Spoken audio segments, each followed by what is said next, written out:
हाँ जी, सभी बच्चे ध्यान से समझेंगे। अगर आपको अकाउंटिंग करना स्टार्ट करना है, यानी कि अकाउंटिंग करनी सीखनी है, पता लगाना है कि कब किसी चीज़ को डेबिट करेंगे, क्रेडिट करेंगे, तो सबसे पहले हमें 5 चीज़ों के बारे में पता होना चाहिए।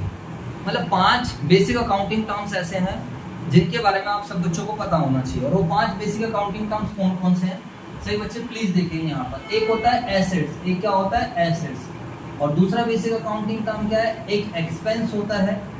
और तीसरा क्या होता है मेरे बच्चों? एक कैपिटल होती है। एक क्या होता है? लायबिलिटीज होती है। क्या होता है मेरे बच्चों? लायबिलिटीज। एक होता है आपका रिवेन्यू। क्या होता है? रिवेन्यू। अभी हम इन 5 टर्म्स के बारे में अच्छे से समझेंगे। रिवेन्यू के अंदर इनकम भी आ जाएगी और एक्सपेंसेस के अंदर लॉसेस भी इंक्लूड हो जाएंगे। तो अगर हम एसेट्स की बात करते हैं तो एसेट्स क्या होती है, समझ में आ रहा है सब बच्चों को? एसेट्स का मतलब होता है संपत्ति। एसेट्स का मतलब क्या होता है? संपत्ति। कोई भी ऐसी चीज जिस पे हमारा अधिकार है, जिसको बिजनेस ओन करता है, जिसको प्यार से आप बोल सकते हो ये मेरा है, जो आपके द्वारा कंट्रोल्ड है। कंट्रोल का मतलब जिस पे आपका नियंत्रण होता है, यानी कि आपकी मर्जी से वो काम करेगा, जो जिसके फ्यूचर इकोनॉमिक बेनिफिट्स होते हैं, जो आपको फाइनेंशियली बेनिफिट देगा फ्यूचर में, मतलब जिसका कुछ बेनिफिट्स है, फायदे हैं कुछ, उसको बेसिकली हम क्या बोलते हैं? एसेट। समझ में आया? और जिसकी क्या होती है? कुछ ना कुछ मनी वैल्यू होती है। अगर किसी चीज की मनी वैल्यू है तभी वो क्या होगी? बेसिकली कुछ ना कुछ जो होगी तो वो एसेट्स मानी जाएगी। समझ आया? आप सब बच्चों को हमेशा बिजनेस की पॉइंट ऑफ व्यू से सोचना होता है। तो बिजनेस के पास काफी सारी एसेट्स होती हैं। विदाउट एसेट्स एक बिजनेस चल नहीं सकता है। अगर आपको बिजनेस को चलाना है तो बिजनेस में एसेट्स का होना जरूरी होता है। बात समझ में आई बात या नहीं? तो एसेट्स क्या होती है? कोई भी ऐसी चीज जिसको बिजनेस ओन कर रहा है, जिसको बिजनेस कंट्रोल कर रहा है, जो बिजनेस को क्या कर रही है? बेनिफिट दे रही है, और जिसकी क्या होती है? Money value. आप लोग पूछ सकते हो, कोई ऐसी बात नहीं कोई चीज समझ में ना आए तो। लाइक अगर हम यहीं पर संजय क्लासेस की एसेट्स की बात करें तो देखो कितनी सारी एसेट्स आपको आसपास दिख रही होंगी। ये जो बोर्ड है, जिस बोर्ड पर मैं लिख रहा हूँ, ये बोर्ड भी क्या है मेरे बच्चों? एसेट्स है। ये बेसिकली फर्नीचर में आ जाती है सारी चीजें। बोर्ड हो गया, जिस चेयर पर आप बैठे हो ये एसेट्स है। जिस टेबल को हम यूज करते हैं ये सब हमारी एसेट्स है। आप मुझे बताओ, यहाँ पर चेयर नहीं होगी, मान लो मैं बहुत अच्छा पढ़ाता हूँ, आपको समझ में भी आ रहा है, और यहाँ पर चेयर नहीं है, आपको मैंने नीचे बिठा दिया दरी पे, तो बताओ आप एक क्लास लेने के बाद दूसरी क्लास में आओगे या नहीं आओगे? क्या हो गया यार, ये कौन सा पुराने जमाने का टीचर है भाई, सब चेयर तक नहीं लगा रखी। तो क्या आपको नहीं लगता ये एसेट्स का होना बहुत ज्यादा जरूरी है बिजनेस के चलाने के लिए? अरे बोलो यार। ये जो पंखा लगा हुआ है, ये जो पंखा आपको थोड़ी बहुत हवा दे रहा है, फैन दे रहा है, ये सब क्या है? ये मशीन्स के अंदर आते हैं। ये सब क्या है? हमारी एसेट्स है। यहाँ पर जैसे कि फ्रिज भी रखा हुआ है हम लोगों ने, वो भी हमारी एसेट्स है। एक कंप्यूटर रखा हुआ है, वो भी क्या है? हमारी एसेट्स है। लैपटॉप है, ये भी हमारी एसेट्स है। कोई वेबकैम रखा हुआ है, वेबकैम दिखाई दे रहा है आप सारे बच्चों को? देखो आपके आसपास, दिस इज वेबकैम। इसको हम क्या बोलते हैं? वेबकैम। जब मेरी ऑनलाइन क्लास चलती है तो मैं लैपटॉप यहाँ पे रखता हूँ, और लैपटॉप के सुरक्षा सर हमें भी दिखा दो, ये रहा मेरे बच्चों वेबकैम। ठीक है जी सर? तो सर ये कितने रुपए का आया था? छोटा सा ऐसे देखने में लग रहा है, ये बच्चों उसका है, लॉजिटेक कंपनी का है, ये 10,500 रुपए का आया था। तो दैट मीन्स इसकी मनी इज वर्थ है, इसकी कुछ वैल्यू है। ये जो मोबाइल है, जो मोबाइल, जिस मोबाइल में मैं वीडियो बना रहा हूँ, वो भी क्या है? हमारी एसेट। ये जो ट्राइपॉड है मेरे बच्चों, ये सब क्या है? एसेट। सर आपके पास कुछ कैश पड़ा हुआ है? यस।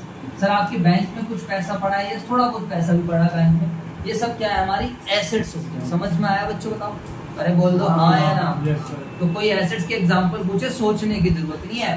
तो एसेट्स कोई भी चीज बन जाएगी, ये कंडीशन पूरी होनी चाहिए। वो उस पर हमारा अधिकार होना चाहिए, वो आपके द्वारा क्या होनी चाहिए? कंट्रोल्ड। वो आपको क्या देनी चाहिए? बेनिफिट्स या फ्यूचर इनकम, और उसकी क्या होनी चाहिए? मनी। जैसे इन्वेस्टमेंट है, आपने किसी कंपनी के शेयर खरीद लिए, आपने कहीं पैसा निवेश कर दिया, तो इन्वेस्टमेंट भी क्या होती है? आपकी एसेट्स होती है, क्योंकि आपने पैसा लगाया है। आप उस इन्वेस्टमेंट को जब मर्जी सेल आउट कर सकते हो, आपके द्वारा कंट्रोल्ड है, आपको बेनिफिट देगी। समझ में आया? तो ये सब क्या होती है? Basically assets. एक और एसेट्स होती है डेटर्स। क्या होते हैं बच्चों? बताओ। डेटर्स। अब डेटर्स क्या होते हैं, इधर देख लीजिए। डेटर्स क्या होता है? बिजनेस ना कई लोगों को उधार सामान बेचता है, तो बिजनेस जिन लोगों को उधार सामान देता है या उधार सर्विसेज देता है, तो उन लोगों को हम क्या बोलते हैं बच्चों? बताओ। डेटर्स। तो जिनसे हमें पैसे लेने होते हैं, जिनसे हमें क्या करने हैं? पैसे। अब मान लीजिए संजय क्लासेस ने 10 बच्चों को उधार पढ़ाया, बच्चे बोल रहे हैं सर बाद में पैसे दे देंगे। कोई बात नहीं बेटा, बाद में पैसे दे देना। तो वो लोग जिनसे हमें पैसे लेने होते हैं, जिन्हें हमने उधार सामान बेचा है, जिन्हें हम बिजनेस का मतलब क्या होता है? हम का मतलब बिजनेस, जिन्हें हम उधार सामान या फिर सर्विसेज देते हैं, उनको प्यार से हम क्या बोल देते हैं? फटाफट बताओ। डेटर्स। तो बताओ डेटर हमारी एसेट्स है या नहीं है? जी।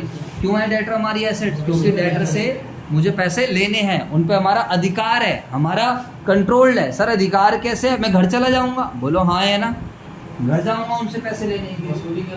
हाँ बिल्कुल, पैसे नहीं दोगे तो कोर्ट में पहुंच जाएंगे हम। तो ये सब क्या होती है? हमारी एसेट्स। आई होप समझ में आ गई बात। बोलो फटाफट सारे बच्चे। तो इसको आप ध्यान, वैसे तो कई तरीके की एसेट्स होती हैं, अगर मैं समझाऊं तो, जैसे कि फिक्स एसेट्स होती हैं, और कौन सी एसेट्स होती है मेरे बच्चों? करंट एसेट्स होती है।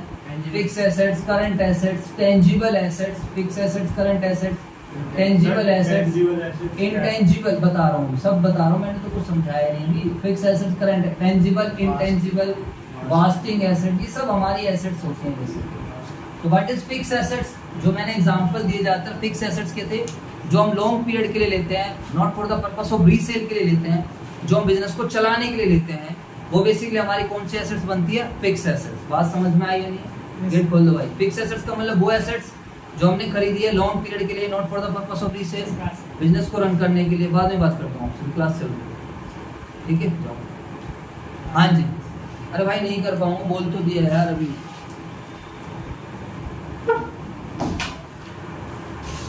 ठीक है सर। तो फिक्स एसेट्स का मतलब वो एसेट्स जो एक बिजनेस क्या कर रहा है, जो बिजनेस खरीदता है लॉन्ग पीरियड के लिए। लॉन्ग पीरियड का मतलब मोर देन 1 ईयर के लिए। जो हम किस लिए खरीदते हैं? Not for the purpose of resale, जो हमारा बेचने का कोई पर्पस नहीं है। जैसे हमने मोबाइल खरीदा, कैमरा खरीदा, कंप्यूटर खरीदा, ये हमने लॉन्ग पीरियड के लिए लिया या नहीं लिया? अरे बोल दो यार। क्या हमने बेचने के इंटेंशन से लिए? नहीं, हमारी कोई इंटेंशन नहीं। वो बात अलग है, बाद में खराब हो जाए तो हमें बेचनी पड़ जाए, that is a different thing. सारी बातें बच्चों मैंने आपके नोट्स में लिखवा रखी है, आप वहां से लिख लेना, ऐसी कोई बात नहीं। ये नोट्स आपको मिल जाएंगे, ठीक है? आप मेरे को व्हाट्सअप कर देना, इस नंबर पे नोट्स मिल जाएंगे आपको। अच्छा सर, और बताइए, not for the purpose of resale, जो बिजनेस को चलाने के लिए ली जाती है, बिजनेस को ऑपरेट करने के लिए जो लेते हैं, उसको हम बेसिकली क्या बोलते हैं? Fix asset. जैसे चेयर है, तो चेयर मैंने अपने शॉप के लिए नहीं ले रखी है। चेयर किस लिए ले रखी है? बिजनेस को चलाने। पंखा अपने शॉप के लिए नहीं ले रखा है। पंखा किस लिए ले रखा है? बिजनेस को चलाने। ये मोबाइल है, लैपटॉप है, वेबकैम है, ये सब किस लिए ले रखा है? सर ऑनलाइन काम करना है तो ये सब चीज चाहिए। तो बेसिकली जो लॉन्ग पीरियड के लिए ली जाती है, बिजनेस को रन करने के लिए ली जाती है, not for the purpose of resale ली जाती है, उसको हम बेसिकली हम क्या बोलते हैं मेरे बच्चों? Fix assets. कौन सी एसेट्स? Fix assets. इसके अंदर क्या क्या आ जाएगा? इधर देख लीजिए, इसके अंदर क्या क्या आ जाएगा? फिक्स एसेट्स में लैंड, जमीन ले लिया आपने, बिल्डिंग ले ली, कोई machinery, land, building, machinery, furniture, ये सब आपकी कौन सी एसेट्स है मेरे बच्चों? Fix assets. हाँ, कार आ जाएगी, व्हीकल आ जाएगी, नो प्रॉब्लम। उसके अलावा अगर बात करते हैं करंट एसेट्स, गुडविल भी आ जाएगी।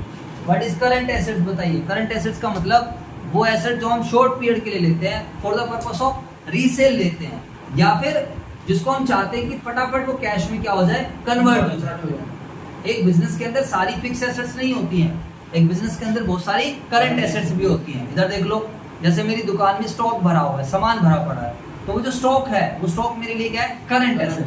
डेटर है, डेटर कौन थे? जिन्होंने जिन्हें हमने उधार सामान बेचा, जिनसे हमने पैसे लेने, वो भी क्या हमारी करंट एसेट। कैश पड़ा हुआ है मेरे बिजनेस में, कैश पड़ा हुआ है, तो कैश भी क्या है? मेरी करंट एसेट। एसेट्स तो है ही है, एसेट्स में तो कोई दिक्कत नहीं है, लेकिन कब तक छोटे बच्चे रहोगे? अब थोड़े बड़े हो जाओ तो एसेट्स के अंदर भी जाओ ना। एसेट्स के अंदर जाओगे तो कौन सी एसेट्स बनाओगे? उसको करंट एसेट्स। अरे बात समझ में आई या नहीं है? ठीक है बच्चों, तो करंट एसेट्स के अंदर आ जाएगा cash in hand, cash at bank, stock आ जाएगा, कोई डेटर आ जाएगा, इवन बीआर भी आ जाएगा। What is BR? Bills receivable है, कैसा बिल? जिसके थ्रू हमें फ्यूचर में पैसे मिलने हैं, उसको हम बेसिकली क्या बोलते हैं? करंट। What is tangible? ये तो बच्चों वाली चीज है। What is tangible? Which can be touched, which can be seen, which have a physical existence. तो जो मैंने आपको आसपास सारी एसेट्स दिखाई हैं, वो सारी एसेट्स कौन सी है? टेंजिबल है। जैसे आप वेबकैम देख सकते हो, या आप सब बच्चों को वेबकैम दोबारा दिखाता हूँ, तो it can be touch, it can be seen, it have a physical existence. ये वेबकैम का स्टैंड है, that is also N assets. ये बोर्ड दिख रहा है आपको, बिल्डिंग दिख जाती है, लैंड दिख जाती है, सब मोबाइल दिख जाता है, फर्नीचर, मशीनरी, व्हीकल्स, ये सब हमारी क्या है? एसेट्स हैं। कौन सी एसेट्स हैं? Basically fix assets. Tangible assets भी हैं। साथ में कौन से? कैश। कैश भी आप लोगों को देखने को मिल जाता है। अरे बोलो हाँ है ना? But there is intangible assets also. What is intangible assets? Which cannot be touched, which cannot be seen, and which do not have any physical existence. जिसका मार्केट में कोई फिजिकल एग्जिस्टेंस नहीं है, मतलब जो जहां नहीं घेरती है, बट स्टिल वो हमारी एसेट्स है। जैसे कंप्यूटर सॉफ्टवेयर, आप देखते हो कंप्यूटर सॉफ्टवेयर इतनी बड़ी बड़ी चीज है। आप मुझे बताओ, कंप्यूटर सॉफ्टवेयर की बात करते हो, कितने महंगी होते हैं सॉफ्टवेयर। गुडविल, मार्केट में जो गुडविल है, रेपुटेशन। अब कितने सारे बच्चे यहाँ पर एक तरीके से रेफरेंस से आ रहे हैं, बातें नहीं। तो जो मार्केट में नेम है, जो लोग जानते हैं, it can not be touch, it can not be seen, you don't have any physical. अब ये बच्चा आया, इनको इनके सिस्टर ने बताया, आप आया, आपको कैसे पता चला? तो वो जो नेम है, that name can not be touch और सीन। जो सॉफ्टवेयर है, हार्डवेयर टेंजिबल है, बट जो सॉफ्टवेयर है जिसके थ्रू मोबाइल चल रहा है, कंप्यूटर चल रहा है, ऐप चल रही है, वो सब क्या है? इंटेंजिबल है। तो गुडविल है, रेसिपी है, फॉर्मूले हैं, ट्रेडमार्क्स हैं, माइनिंग राइट्स हैं, ये सब क्या होते हैं? हमारे intangible assets. Wasting assets basically nature से रिलेटेड डेफिनेशन है हमारी। तो वो एसेट्स जो हमें नेचर से रिलेटेड, लाइक कोल, पेट्रोलियम, कहते हैं यार हमें अपनी कंट्री का ध्यान रखना चाहिए, तो वो एसेट्स बेसिकली वास्टिंग एसेट्स हम बोल देते हैं। बुक्स वगैरह में शो नहीं होती है अनलेस एंड अनटिल हमारा बिजनेस इस चीज का हो। तो चलो जी सर, तो आई होप एसेट्स का मतलब सभी बच्चों को क्लियर हो चुका है। अरे बोल दो। तो जब कभी भी एसेट्स आपके दिमाग में आए तो आपको ये सारे एग्जांपल्स आपको सेट रखने हैं। इसके अलावा और भी एग्जांपल्स हो सकते हैं। बाकी किसी भी चीज को एसेट तब बोलोगे जब वो ये चार चीजें क्या कर दें? पूरी कर दें। ठीक है बेटा, क्लियर बात? चलो, एक्सपेंसेस तो कोई बड़ी बात नहीं है। एक्सपेंसेस होता है खर्चे, कोई भी ऐसी चीज जिसका बेनिफिट एक्सपायर हो चुका है, अगर किसी का बेनिफिट एक्सपायर होता है वो एक्सपेंसेस बन जाती है, और अगर किसी का बेनिफिट अभी मिलना बाकी है तो वो एसेट है। जैसे कि मैंने 1 महीने बिल्डिंग यूज कर ली तो मैं जो रेंट देना पड़ा, मैं सैलरी ले रहा हूँ, इलेक्ट्रिसिटी बिल देना पड़ रहा है, मुझे बदले में एक्सपेंसेस के बदले में जनरली मुझे कोई सर्विस मिल रही होती है, जनरली मुझे कोई बेनिफिट मिल रहा होता है, उसको हम क्या बोलते हैं? एक्सपेंस। एक्सपेंस को प्यार से हिंदी में क्या बोला जाता है? खर्चे। एक्सपेंसेस करना भी जरूरी होता है for the purpose of generating revenue. Revenue आपका तभी जनरेट होगा जब आप क्या करोगे? एक्सपेंस करोगे। बात समझ में आई है? नहीं है बेटा? ये वाली फ्लैक्स दिखाओ उठा के फटाफट। हाँ जी, तो ये देखो, ये सर अभी हम लोगों ने ऐसी 100 फ्लैक्स बनवाई है और आपके एरिया में लगी हुई। इधर देखो बच्चों, मैं अपने आसपास के एग्जांपल ही देता हूँ सो दैट आप ध्यान रख सको। तो सर ये क्या मार्केटिंग कर रहे हो? हाँ जी बच्चों, संजय क्लासेस की मार्केटिंग कर रहा हूँ, देख लो। तो ऐसे आपको आसपास फ्लैक्स दिखेंगे। क्या ये हमारी एसेट है? This is not an asset, ये हमारा एक्सपेंस है। और कौन सा खर्चे का नाम दोगे इसको जल्दी से? एडवर्टीजमेंट। कौन सा खर्चा है? एडवर्टीजमेंट। अब सर आप किस लिए कर रहे हो? जिससे ज्यादा लोगों को पता चले। सर तो एक्सपेंसेस जब हम करते हैं then we generate the revenue. पंखा फ्री में नहीं घूम रहा है, पंखे के लिए क्या आ रहा है बच्चों बताओ? हर महीने क्या आ रहा है? बिजली का बिल आ रहा है। बात समझ में आई है? नहीं। पानी वाले को पैसे देने पड़ते हैं, इलेक्ट्रिसिटी बिल, रेंट देना पड़ रहा है। ये वाली बिल्डिंग हमारी अपनी नहीं है, इस बिल्डिंग के लिए हमें क्या देना पड़ता है? रेंट। जो हमारा स्टाफ काम कर रहा है, हमारे पास कुछ पर्सन है जो काम कर रहे हैं, स्टाफ है, तो स्टाफ को हमें क्या देनी पड़ती है? सैलरी देनी पड़ती है। तो वो सब क्या है? हमारा एक्सपेंस। इंक, मार्कर में इंक डलवानी पड़ती है, वो सब क्या है? स्टेशनरी के एक्सपेंसेस। यहाँ पे साफ सफाई होती है, मेड आती है, मेड साफ सफाई कर दी जाती है, वो सब क्या है? एक्सपेंस। तो एक्सपेंस के बिना बिजनेस आपका नहीं चल सकता। समझ में आया? नहीं है? लेकिन जरूरत से ज्यादा एक्सपेंस भी नहीं करने चाहिए, अदरवाइज तो आप किस में चले जाओगे? लॉस में, अगर आपके पास रेवेन्यू नहीं है। समझ में आ गया बच्चों? बताओ, अरे बोल दो। तो एक्सपेंसेस के एग्जांपल ध्यान रखना, rent, salary, electricity, wages, advertisement. Sir आपने लोन ले रखा है कहीं से, तो उस लोन पे आप इंटरेस्ट पे कर रहे हो, तो you are paying the interest, that is also an expense. उसके अलावा दुनिया भर के खर्चे हो सकते हैं सर, फोटो स्टेट के खर्चे हो सकते हैं, इंटरनेट के एक्सपेंसेस हो सकते हैं, पानी के खर्चे हो सकते हैं, वाटर एक्सपेंस, इन्वर्टर है रिपेयर कराना पड़ता है, इलेक्ट्रिसिटी लिख दिया, बिजली का बिल, इंटरनेट के खर्चे हो सकते हैं, ठीक है, प्रिंटिंग एंड स्टेशनरी के खर्चे हो सकते हैं, वो फोटो स्टेट के अंदर ही आ जाएगा। मेड आ रही है तो साफ सफाई के हमारे चार्जेस लग सकते हैं, क्लीनिंग चार्जेस हो सकते हैं, आपके ट्रैवलिंग एक्सपेंसेस बन लग सकते हैं, आपका कार पेट्रोल वगैरह के खर्चे हो सकते हैं, आप बिजनेस में दुनिया भर के काम करते हो, तो ये सब मेरे बच्चों क्या बन जाएंगे? एक्सपेंसेस। समझ में आ गया? नहीं आ गया? अरे बोल दो। Yes sir. एक होता है लॉसेस। लॉसेस वो होता है जो चाहते नहीं है लेकिन हो जाता है, that is known as loss. Loss कब होता है? जब हमारे एक्सपेंसेस ज्यादा हैं और रेवेन्यू हमारा कम है। सर पहले आप रेवेन्यू समझा दीजिए तो ज्यादा बेटर रहेगा लॉस को समझना। तो व्हाट इज रेवेन्यू? फटाफट बताओ। रेवेन्यू बेसिकली क्या होता है? रेवेन्यू का मतलब होता है जब whenever we sell the goods और प्रोवाइड द सर्विसेज, तो जो मैं आपसे ग्रॉस अमाउंट कलेक्ट करूंगा, ग्रॉस अमाउंट कलेक्टेड या फिर ग्रॉस अमाउंट रिसीवेबल, जो हमें ग्रॉस अमाउंट मिलना है या हम कलेक्ट कर चुके हैं, that is known as revenue. By selling of good, सामान देकर या फिर सर्विसेज देकर। समझ में आई बात या नहीं? सर्विसेज प्रोवाइड कर। अब मैं आपको पढ़ा रहा हूँ, तो मैं आपको पढ़ाने के बाद आप सब बच्चों को बोलूँगा आप अपनी फीस सबमिट कराओ। तो वो जो आप पूरे संजय क्लासेस से जो हमारे पास टोटल अमाउंट कलेक्ट होगा, दैट इज नोन एज, उसको हम क्या बोलते हैं? रेवेन्यू। समझ में आया? Revenue is not profit, revenue is broader then profit. Revenue में से जब सारे एक्सपेंसेस घट जाएंगे, रेवेन्यू में से जब सारे क्या घट जाएंगे? एक्सपेंसेस, देन प्रॉफिट में। समझ में आया? तो रेवेन्यू एक तरीके से जो टोटल अमाउंट आता है, आप सबको पढ़ा के, आप सबको सर्विसेज दे के, या जिस भी चीज़ का हमारा बिजनेस है, उसको प्यार से हम क्या बोलते हैं? रेवेन्यू। समझ में आ गई बात? अरे बोल दो। अगर रेवेन्यू आपका ज़्यादा होगा, अगर रेवेन्यू मेरे बच्चों आपका ज़्यादा होगा, किससे ज़्यादा होगा? एक्सपेंसेस से। अगर रेवेन्यू आपका एक्सपेंसेस से ज़्यादा है तो हमें क्या होगा? प्रॉफिट होगा। और अगर आपका रेवेन्यू मेरे बच्चों क्या है? एक्सपेंसेस से कम है, बताओ। अगर रेवेन्यू आपका एक्सपेंसेस से कम है, यानी कि एक्सपेंसेस आपके ज़्यादा हैं, तो वो क्या हो जाएगा? लॉस। तो हमें ये भी देखना है कि हमारा बिजनेस कितना।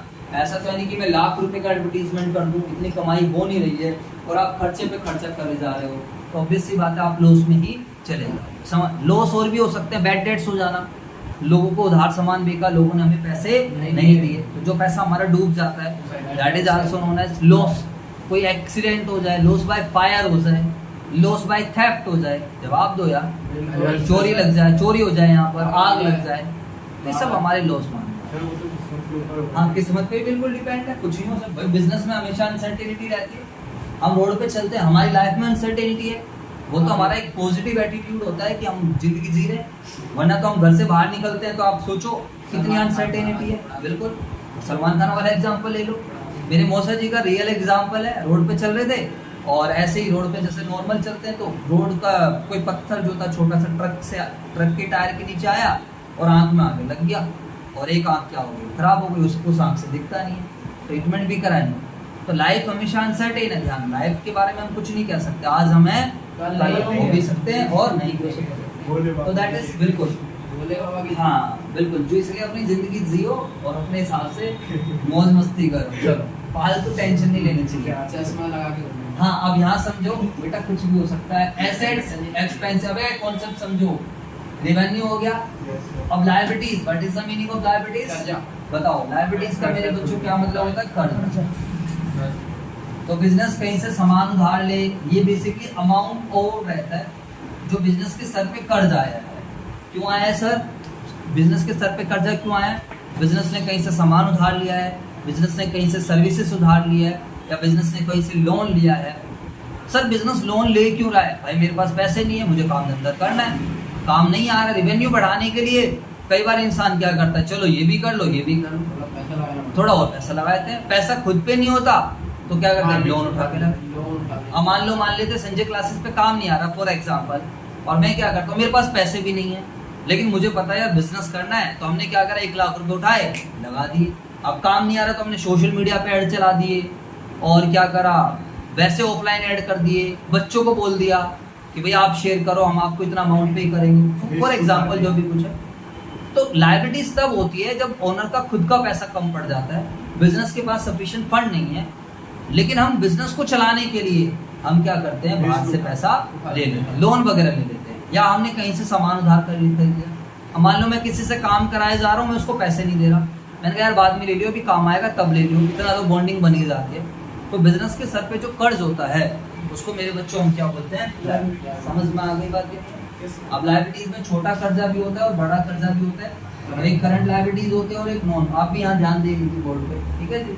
What is current liabilities, what is non current liabilities? Current liabilities का मतलब छोटा कर्जा which we have to pay back within 12 months. वो कर्जा जिसको हम 12 मंथ्स के अंदर क्या करते हैं? पे आउट कर देते हैं, उसको हम बोलते हैं current liabilities. And non current liabilities का मतलब वो कर्जा जिसको हम कब पे करेंगे? 12 मंथ्स के बाद। बेसिकली ऑपरेटिंग साइकिल है 12 मंथ्स के बाद जिसको हम पे करते हैं, that is known as non current liability. समझ में आया? जैसे आपने कोई टर्म लोन ले लिया, बैंक से लोन ले लिया, विद इन 1 ईयर में आप उसको पे नहीं कर रहे हो, आप धीरे धीरे उसको पे करोगे, तो that is known as non current. आपने किसी से सामान उधार लिया तो 1 महीने 2 महीने के लिए तो उधार लोगे। अगर हम 12 मंथ्स के अंदर पे कर रहे तो करंट है। करंट है, बिल्कुल। बैलेंस शीट डेट से 12 मंथ्स के अंदर पे करोगे तो करंट है, अदरवाइज नॉन करंट। चलो जी सर, यहाँ तक की बातें भी सर बिल्कुल क्लियर हो जाती है। तो ये सब चीजें आपके माइंड में सेट होनी चाहिए। मैं आपको पहले बता चुका हूँ। एक कैपिटल क्या होती है इसको बता देते हैं। कैपिटल समझने से पहले ओनर क्या होता है उसको समझ लेते हैं।